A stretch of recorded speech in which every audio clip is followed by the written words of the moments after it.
Peace be with you, brothers and sisters. Today, I'd like to share with you, we'll explore Iran's destiny through the lens of the firstborn of the new humanity.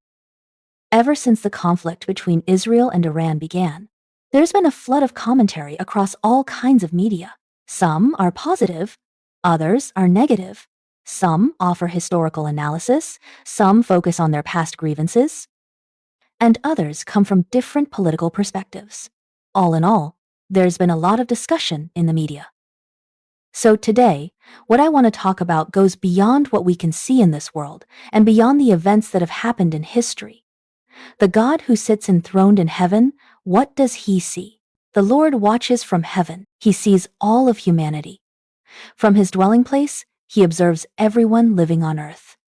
He is the one who shapes the hearts of all. He considers everything they do. So, at this pivotal moment in history, beyond just paying attention to current events, what else is part of this unique destiny in time and space? What should we, at this time, seek to understand, experience, and enter into, or even participate in? Not just passing through history as a bystander, or just a commentator watching from the sidelines. The conflict between Israel and Iran paused after 12 days of fighting. From a human, national perspective, Israel remains Israel and Iran remains Iran. But today, I want to start from the perspective of earthly nations, looking at governments, people, and land to consider the sovereign God and whether he has a deeper purpose for Iran. And within this plan, what role Christians are meant to play. Or, in other words, in God's destiny and plan for Iran, is there a way for us as Christians to have a meaningful part in this? If we want to understand Iran's destiny, it can actually be summed up in just one sentence. But the main point isn't the answer itself. It's about grasping the spiritual context behind that answer, the spiritual logic, the order in which God acts, because this is the foundation for how God works. When we talk about destiny, we have to look for the source of that destiny. This source is God's authorization in the spiritual realm. It establishes legitimacy in the spiritual realm.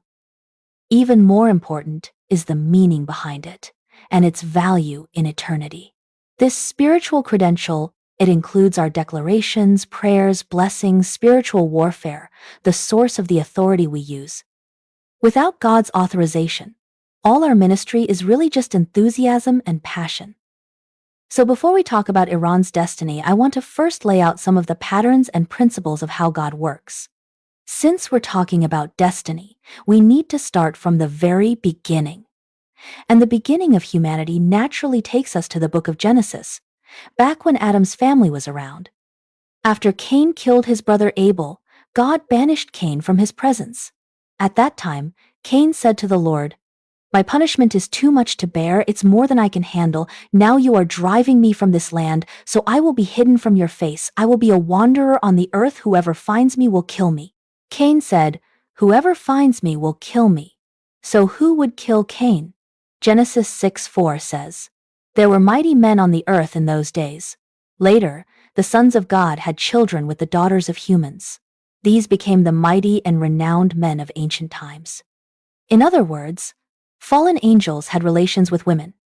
Their offspring were born from these unions. They were giants with powerful physiques. They were spirit realm beings, resembling humans.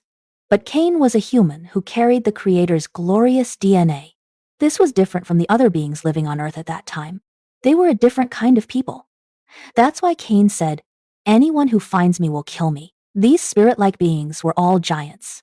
For them, killing Cain would be easier than crushing an ant. So Cain said, "My punishment is more than I can bear." From Cain's words, we can see, before the flood, humanity was trying to be like God, just as Satan desired. After being cast out of the third heaven, he caused chaos on earth by trying to establish his own domain. Genesis 6:11-12 says, "The world was corrupt before God. The earth was filled with violence. So the Lord said, I will wipe out mankind, animals, and all creatures I have made, and the birds of the air all will be wiped from the earth, for I regret that I made them." Genesis 6:7. After God wiped out that generation with the flood, It's as if the earth has just gone through a catastrophic cleansing. It's like land that's been washed clean by a massive flood. Suddenly, everything is spotless. At this point, there are no corrupt people left on earth. There's no corruption, no violence at all. God has washed all of that away. After the earth went through this overwhelming cleansing, the land Noah stepped onto after leaving the ark was even purer than the world Adam saw when he was cast out of Eden. Now, the earth is like a plot of land that's been completely renewed. And those developers can begin planning new cities on this land. They can design schools, malls, parks, and buildings, sports complexes, libraries, and theme parks. They turn what was once a landfill into a place where people can live. In the same way, when God cleanses the earth anew, after removing all the waste, God begins to redesign this land. How should it be managed? And how can it become a home for humanity? Noah and his family of 8 were the family God protected in the ark. They carried the original DNA of humanity created by God. They were the family that fully bore God's glorious legacy. God spared their lives. Along with all the living creatures in the ark, the goal was to bring them onto the land. They were meant to multiply and fill the earth. Let's take a look at this. How did God plan the reordering of the earth? After leaving the ark, Noah's sons were Shem, Ham, and Japheth. Ham was the father of Canaan. These were Noah's 3 sons. Their descendants spread out over the whole earth. Their descendants settled in different countries and on various islands. Each group established its own nation and language. Gen 10:5. Noah's descendants lived throughout the earth. Each group became its own nation. So, into how many nations did the descendants of these 3 sons divide? According to the list in Genesis chapter 10, they were divided into 70 nations. God separated humanity into 70 nations. Among Japheth's descendants, there were 14 people across 2 generations. In Ham's line, there were 30 people over 3 generations. In Shem's line, there were 26 people over 5 generations. So, Noah's 3 sons, their descendants added up to 70 people in total. Each of these 70 people founded a nation according to their tribe. After the flood, they spread out and formed nations across the earth. But why 70? The development of humanity after leaving the ark wasn't left to chance. They went wherever they pleased. They had children, however, and as many as they wanted. It all seemed spontaneous and unplanned. They just let things happen naturally. But when you count it up later, there turned out to be 70. That wasn't just a coincidence. From a human perspective, it looked like they were just wandering around aimlessly. But Deuteronomy 32:8 says, "The Most High gave the nations their inheritance. He divided up all of humanity. He did this according to the number of the Israelites.